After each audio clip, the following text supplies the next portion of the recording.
Hey there, gamers! Are you facing the frustration of your games not utilizing your GPU, causing performance issues on Windows 11 or 10? In today's guide, I'll show you some troubleshooting steps to make sure your games are using your dedicated graphics card. Let's dive in.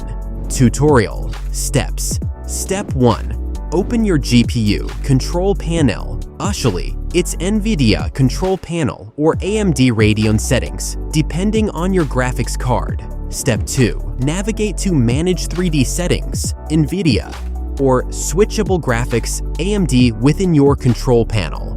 Step 3. Find the option to set a specific program's graphics settings. Add the game executable, .exe file, and set it to high performance or high performance GPU. Step 4. Check your system's power settings to ensure it's set to high performance mode to allow maximum GPU usage during gaming.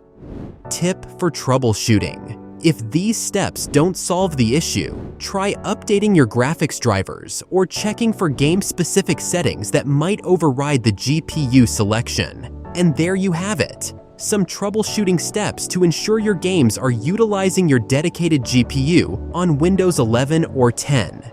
Enjoy smoother gaming. If you found this guide helpful, give it a thumbs up, subscribe for more gaming tips, and I'll catch you in the next one.